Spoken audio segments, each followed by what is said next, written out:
আচ্ছা, একটা কথা ভাবুন তো, অনেক টাকা পয়সা ধন সম্পদ থাকলেই কি মানুষ সুখী হয়? আমাদের বেশিরভাগেরই কিন্তু এটাই মনে হয়, তাই না? কিন্তু আসলেই কি ব্যাপারটা এত সোজা? চলুন আজকে লিও তলস্তয়ের একটা অসাধারণ ছোট গল্প ইলিয়াস নিয়ে কথা বলি। এই গল্পটা শুনলে সম্পদ আর সুখ নিয়ে আমাদের সব ধারণা কিন্তু একেবারে ওলটপালট হয়ে যেতে পারে। গল্পের শুরুতেই একটা বড় প্রশ্ন চলে আসে। আচ্ছা, যদি কারো সব সম্পদ হঠাৎ করে শেষ হয়ে যায়, তাহলে কি তার সবকিছুই শেষ হয়ে যায়? মানে একজন মানুষের পরিচয় কি শুধুই তার টাকা পয়সা দিয়ে হয়? ঠিক এই প্রশ্নটাকেই কেন্দ্র করে তলস্তয় তার ইলিয়াস গল্পটা সাজিয়েছেন। তো এই গল্পের মূল চরিত্র হল ইলিয়াস, উফা প্রদেশের একজন সাধারণ মানুষ। বাবার কাছ থেকে উত্তরাধিকার সূত্রে তেমন কিছুই পায়নি সে, কিন্তু নিজের চেষ্টায় মানে পরে ৩৫ বছর ধরে এমন খাটুনি খাটল যে একটা অবিশ্বাস্য সাম্রাজ্যই গড়ে ফেলল সে। আর এই যে এত বড় সাফল্য, এর পেছনে কিন্তু একা ইলিয়াস ছিল না, ছিল তার স্ত্রী শামশেমাগীও। দুজনে মিলে কি বলবো, দিন রাত এক করে খেটেছে। মানে ভোর থেকে শুরু করে সেই মাঝ রাত পর্যন্ত টানা ৩৫টা বছর, ভাবা যায়? এই কঠোর পরিশ্রমের ফলেই কিন্তু তারা একেবারে শূন্য থেকে শিখরে পৌঁছেছিলেন, মানে বিপুল সম্পদের মালিক হয়েছিলেন। একবার শুধু কল্পনা করুন তার সম্পত্তির বহরটা: ২০০টা ঘোড়া, ১৫০ গরু মোষ আর ১২০০ ভেড়া। মানে এত বড় সম্পত্তি যে একা সামলানো সম্ভবই না, ভাড়াটের লোক রাখতে হতো। আর পাড়া প্রতিবেশীরা তো হিংসায় জ্বলে পুড়ে যেত। সবাই বলতো, ইলিয়াস লোকটা কি ভাগ্যবান, ওর তো কোনো অভাবই নেই, ওর তো মরারও দরকার নেই। কিন্তু কথায় আছে না, ভাগ্য সবসময় একরকম থাকে না। ইলিয়াসের জীবনেও ঠিক তাই হলো। এমন একটা বিপর্যয় নেমে এলো যে সম্পদ গড়তে ৩৫টা বছর লেগে গেল, সেই সব কিছু যেন চোখের পলকে হুড়মুড় করে ভেঙে পড়তে শুরু করল। ইলিয়াসের পতনটা ছিল মানে একেবারে আকস্মিক আর ভয়ঙ্কর। একের পর এক বিপদ আসতে লাগল। প্রথমে ভেড়ার পালে মড়ক লাগল, তারপর খরায় সব গরু মোষ মরে গেল, আর যা কিছু ভালো ঘোড়া ছিল সেগুলো দস্যুরা এসে লুট করে নিয়ে গেল। শুধু কি তাই, পারিবারিক জীবনেও ঝড় উঠল। বড় ছেলেটা এক মারামারিতে মারা গেল, আর ছোট ছেলেটা এতটাই অবাধ্য হল যে তাকে বাড়ি থেকে বেরিয়ে করে দিতে হল। এইভাবে মানে আস্তে আস্তে ইলিয়াসের সবকিছু শেষ হয়ে গেল।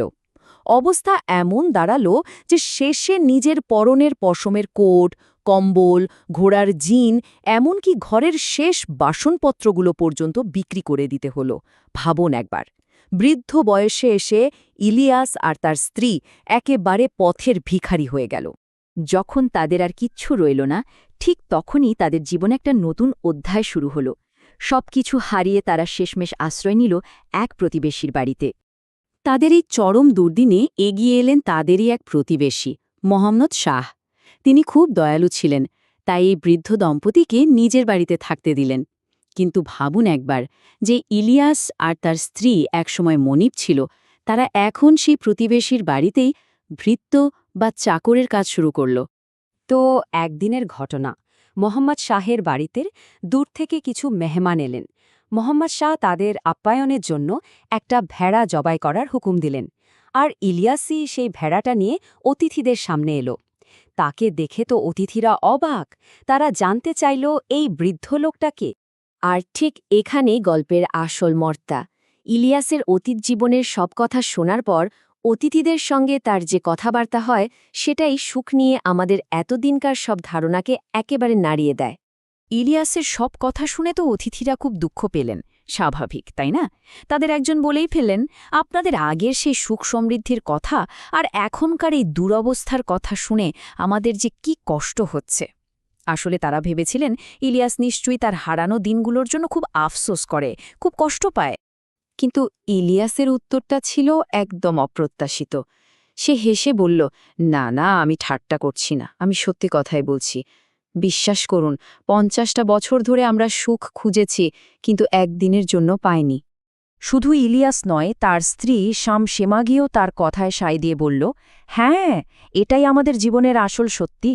যখন আমরা ধনী ছিলাম, এক মুহূর্তের জন্য মনে শান্তি ছিল না, আর এখন এই চাকরের কাজ করতে এসেই আমরা সত্যিকারের সুখ খুঁজে পেয়েছি। এই একটা কথাতেই তাদের জীবনের দুটো অধ্যায়ের পার্থক্যটা পরিষ্কার হয়ে যায়, তাই না? যখন ধনী ছিল জীবনটা ছিল শুধু দুশ্চিন্তায় ভরা।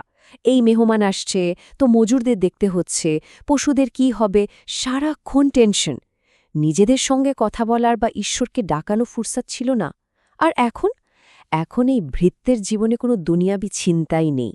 মালিকের কাজ শেষ করে দুজনে একসঙ্গে বসে কথা বলে, প্রার্থনা করে। জীবনে এখন শুধু শান্তি আর শান্তি। তাহলে টলস্টয় এই গল্পের মধ্যে দিয়ে ঠিক কি বলতে চেয়েছেন আমাদের? মূল শিক্ষাটা কি? গল্পটা আমাদের এটাই শেখায় যে সুখের আসল মানেটা হয়তো আমরা যা ভাবি তার থেকে একদমই আলাদা।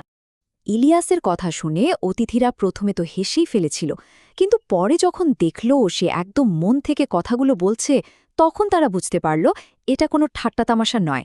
তারা জীবনের একটা খুব বড় সত্যি বুঝতে পারল যে টাকা পয়সা ধন সম্পদ এগুলো হয়তো অনেক কিছু দিতে পারে, কিন্তু মনের শান্তি বা আসল সুখের গ্যারান্টি দিতে পারে না। বরং ওই সম্পদ আগলে রাখার চিন্তাই মানুষের ভেতরের শান্তিটাকে কেড়ে নেয়। ইলিয়াসের এই গল্পটা শেষ পর্যন্ত আমাদের একটা গভীর প্রশ্নের সামনে দাঁড় করিয়ে দেয়।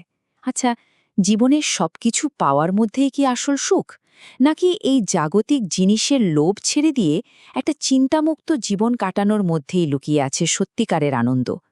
এই প্রশ্নটাই টলস্টয় আমাদের সবার জন্য রেখে গেছেন, ভাবার জন্য।